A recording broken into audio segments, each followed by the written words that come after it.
Welcome back to the Deep Dive. Today, we're dusting off a document from the archives. Oh, yeah, going way back. Way back to early 2018, which, in the world of AI... This feels like ancient history. It really does feel like ancient history. Okay. But we're looking at a paper today that I think really represents the moment the tectonic plates shifted. Absolutely. I mean, if you trace the family tree of this whole generative AI revolution we're living through right now, this paper is, it's one of the sturdiest roots. Mm. It's the exact moment we stopped looking at words as these isolated little islands and started seeing them as part of a flowing ecosystem. Right, so the paper is titled Deep Contextualized Word Representations. A very catchy title. Very catchy. Ugh. It was written by Matthew E. Peters and a pretty heavy-hitting team from the Allen Institute for Artificial Intelligence and the University of Washington. Yeah, brilliant team. But let's be honest, if you walked into a machine learning lab in 2018 and asked someone about deep contextualized word representations, you might just get a blank stare. You definitely would. But if you walked in and asked about ELMo, Heads would turn. heads would absolutely turn. ELMo, the acronym that launched 1,000 memes. It stands for Embeddings from Language Models. And yes, they totally leaned into the Muppet connection. They really did. Yeah. But despite the cute name, the problem it solved was incredibly serious for anyone working in the field. Very serious. So to understand why this paper was such a bombshell for you all, we kind of have to set the stage. We have to look at the before times. The dark ages of NLP. Right. What did natural language processing look like before ELMo showed up? We've touched on this in previous deep dives, but let's refresh. We're talking about the era of word2vec and glove. Right. These were the standard tools for turning words into math, right? Exactly. And, they were groundbreaking in their own right, but they had this one fatal flaw. Which was? They were static. Static, meaning once the model learned a word, that was just it. Precisely. Imagine a dictionary. You look up the word bank. There is one entry. Maybe it lists a few definitions, but the word bank itself is just a fixed string of letters. Okay. In models like glove, you'd train a model on a massive pile of text, and it would assign a specific vector. Like a unique string of numbers. Exactly, a string of numbers to every single word. And that vector was set in stone. So if I have the word play, the model assigns it a specific code, let's say vector X, and that code never, ever changes. It never changes, and that is exactly where the problem lies, because, as you know, human language is messy. Very fluid. Right. If I say, I want to play a game, that's a verb. Sure. If I say, we went to see a Broadway play, that's a noun. A theater noun. Right. And if I say, that was a spectacular play by the linebacker, that's a sports noun.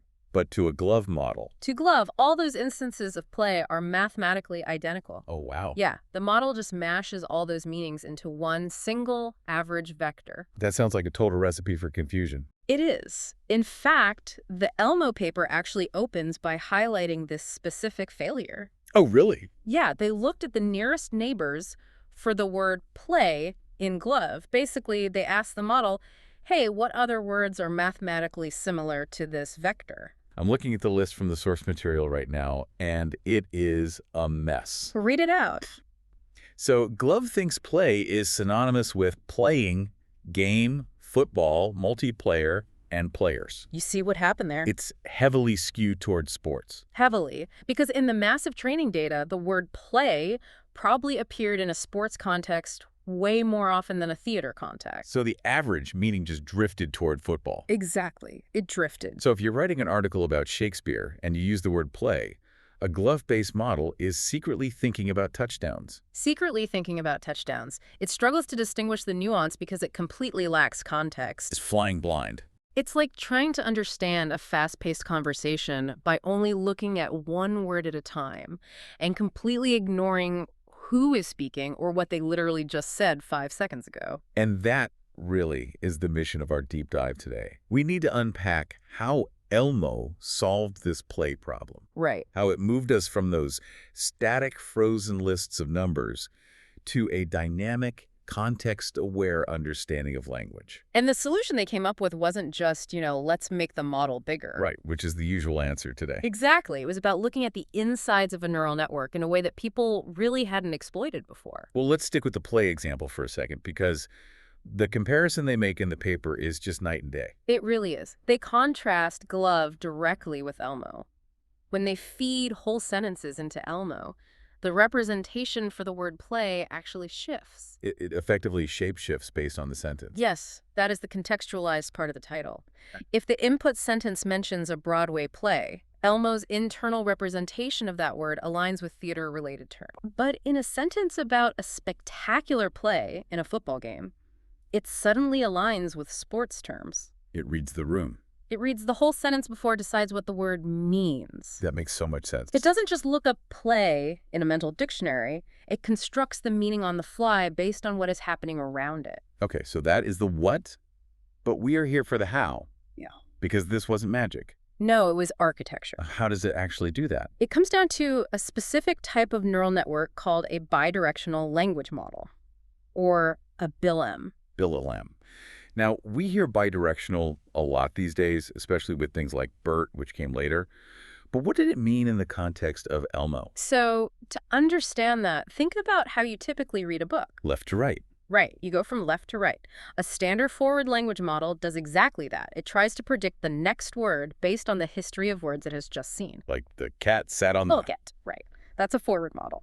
But ELMo said, why limit ourselves to one direction? So it also includes a backward language model. It scans the sequence in reverse, predicting the previous word based on the future context. So it's coming at the sentence from both ends simultaneously. Correct. And it uses a deep bidirectional LSTM. Long short-term memory network. You got it. The specific model they use in the paper had 2 of these biLSTM layers stacked on top of each other. How big was that for the time? It was a fairly large model for 2018. It had 4096 units and 512 dimension projections. That sounds pretty hefty. But I want to zero in on the word deep in the title again. Okay. Because deep learning is such a buzzword. But here they seem to mean something very specific about how they use those layers. This is the real innovation, and it's the part that I personally think is most brilliant. Let's hear it. Before ELMo, if researchers used these kinds of deep networks, they would usually just take the output from the very top layer of the network and say, okay, here is our word representation. Because the top layer is the final product, right? Okay. The cake is baked. That was the assumption. You process the data through layer 1, then layer 2, and the output of the final layer is automatically the best version. But ELMo didn't do that. No. The ELMo team asked a different question. They asked, what if the useful information isn't just at the top? What if the middle layers know something important that the top layer has abstracted away? So they decided to use everything. They decided to use a linear combination of all the internal layers. Okay, explain that like I'm 5. Yeah. Or, maybe like I'm 25, but I haven't had my coffee yet. Fair enough. Think of it like a sound mixing board in a recording studio. I like this. You have different tracks, right? Mm-hmm. Drums, bass, vocals. You don't just want the final master track for every single situation. Right. Sometimes you want the instrumental. Exactly. Sometimes you want to boost the bass. Sometimes you want to isolate the vocals for a remix. So the different layers of the neural network are like the different instrument tracks. Exactly. For every single word, ELMo stacks the vectors from the raw token. The input. The input, right. Then the vector from the first LSTM layer, and then the vector from the second LSTM layer, it has access to all of them. And then what? And here is the clever part, it learns a task-specific weighting. Task-specific weighting. So the model itself decides which tracks to turn up and which to turn down. Yes. Depending on what you are trying to do, whether it's answering a question, checking grammar, analyzing sentiment, the downstream model learns how to mix those layers. That's wild. It essentially says, for this job, I need 20% of layer 1 and 80% of layer 2. But wait, that implies that the different layers are actually experts in different things. Yeah. If the model is choosing between them, they must contain completely different types of information. And that leads us to the biggest aha moment of the entire paper. Yes. They performed what they call an intrinsic evaluation to see what those layers were actually learning. They basically probed the insides of the biLM. And what did they find? They found a fascinating hierarchy of language. This is the part that really blew my mind when I read the source material. It's almost like the neural network reconstructed a linguistics textbook on its own. Without being told to. It really did. The analysis showed that the lower layers, the ones closer to the raw input, were much better at capturing syntax. Syntax. Yes. They understood grammar, part of speech tagging, the structural rules of the sentence. So the bottom of the network is the grammarian. It knows that run is a verb and blue is an adjective. Right. But as you move up to the higher layers, the representation completely changes. To what? The higher layers were better at capturing semantics, meaning context, and things like word sense disambiguation. Wait, that explains the play example perfectly. Exactly. To understand that Broadway play refers to theater, you need high-level semantic understanding. That lives in the top layer. Right. But to understand that play is functioning as a noun in that sentence, you need syntax. And that lives in the bottom layer. You got it. And because ELMo allows the model to pick and choose with that mixing board, it gets the best of both worlds. If a task needs strong grammar knowledge, the weights naturally shift to the lower layers. If it needs deep meaning, the weights shift to the top. It's incredibly flexible. Now, to be fair, context wasn't entirely new in 2018. The paper mentions another model called COVE, or context vectors, which came out around the same time. It did. So how was ELMo different from COVE? Why did ELMo become the household name? COVE was a similar idea, absolutely, but it was severely limited by its training data. How so? COVE used a machine translation encoder, so it learned context by trying to translate English into German, for example. Okay, so it learns English by figuring out how to turn it into another language. That seems like a solid strategy. It is a solid strategy, but think about the data requirements for that. Oh. You need parallel corpora, texts that have been perfectly translated by humans. Here's the English sentence. Here's the exact German equivalent. And that kind of data is expensive. Expensive and relatively rare. Whereas ELMo... ELMo is trained on monolingual data, just raw text. English. Exactly. The paper mentions the 1 billion word benchmark. Because it doesn't need translations, it can feast on a virtually infinite buffet of data. Books, articles, the entire internet. It's the difference between learning a language by reading a phrase book and learning a language by reading the entire local library. That's a great way to put it. And that scale allowed ELMo's representations to become much, much richer than what COVE could ever achieve. So we have this bidirectional deep layer mixing model trained on 1 billion words. Yes. The theory is sound, the architecture is clever, but the big question you always have to ask is, did it actually work? Oh, it worked. The results were undeniable. Let's hear the stats. They simply plugged ELMo into existing models for 6 diverse, difficult NLP problems, and it improved the state-of-the-art, or SOTA, in every single one. A completely clean sweep. Let's run through that scoreboard because I think the variety of tasks really proves your point about flexibility. Sure. First, there was question answering, specifically the SQUAD dataset. This is where a computer reads a Wikipedia paragraph, and it has to answer a specific question about it. Adding ELMo improved the F1 score by 4.7%. Now, 4.7% might sound small to some listeners who aren't glued to AI leaderboards, but In competitive AI research, that is massive. Yeah. In terms of relative error reduction, it was nearly 24.9%. a quarter of the errors just wiped out. Exactly. It was a generation-skipping leap. What else? Then there was textual entailment, SNLI, determining if a hypothesis is true based on a premise, improved. Awesome. Sentiment analysis, SST5, classifying movie reviews from very negative to very positive, improved. There was also semantic role labeling. That's the who did what to whom task. Yes, that jumped 3.2% to a new record. And coreference resolution. That's figuring out that he refers to John mentioned 3 sentences ago. That also improves significantly by 3.2%. And named entity recognition, spotting names, locations, organizations. Swept the board. Unbelievable. And remember the craziest part, for most of these, they didn't redesign the core model. They took a downstream model that was already considered state-of-the-art, simply added the ELMo vectors as an input, and the performance just jumped. It was like a performance-enhancing drug for NLP models. Exactly. But it wasn't just about getting higher scores, right? There's also a huge benefit in terms of efficiency. Right, and this is something I think gets overlooked when people just obsess over accuracy. This is critical, especially if you are actually trying to build these things in the real world. We call it sample efficiency. Okay, break that down. They looked at that semantic role labeling model again. Without ELMo, that baseline model had to train for 486 epochs. 486 passes through the data. Right, 486 epochs to reach its maximum performance. That takes a long time and a lot of expensive compute power. But with ELMo added, it beat that baseline score at epoch 10. Wow. From 486 down to 10. A 98% decrease in the updates needed. That is just staggering. Why? Why does it learn so much faster? Because the ELMo representations already know so much about language structure. The specific SRL model didn't have to spend weeks learning that verbs usually follow nouns. Or that adjectives modify objects. Right. ELMo handed it that foundational grammar knowledge on a silver platter. The model just had to learn the specific task at hand. It's like hiring an employee who already knows how to use all the software versus hiring someone you have to train from scratch on how to use a mouse. Exactly. And that connects directly to the data requirement, too.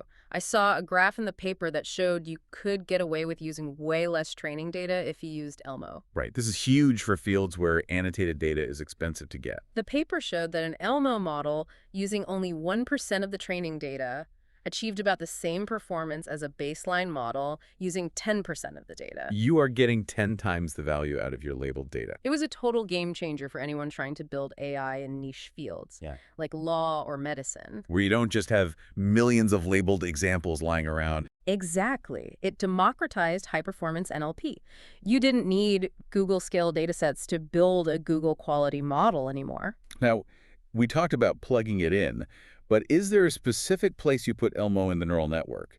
The paper seems to suggest it's a bit more nuanced than just sticking it at the front. It is a really good question, and the paper actually analyzes this. The standard approach for earlier embeddings was to just put them at the input layer, right at the start. And for some tasks, like semantic role labeling, that was enough. It was, but not for all tasks. So what did they do for the tricky ones?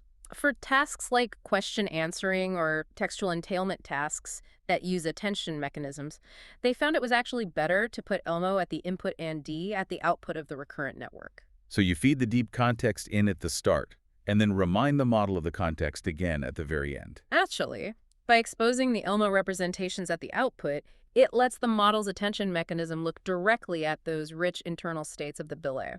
Oh, it allows the model to peek back at the mixer board we talked about earlier, right before it makes its final decision. That's a perfect analogy. It gives the model a clearer path to the information it needs. It suggests that for complex tasks, you really need to keep that deep context available throughout the entire processing pipeline. So if we hear out for a second and look at this paper as a whole, ELMo basically proved that you can take massive amounts of unlabeled text, just books, articles, websites, and train a model to understand the deep structure of language. Right.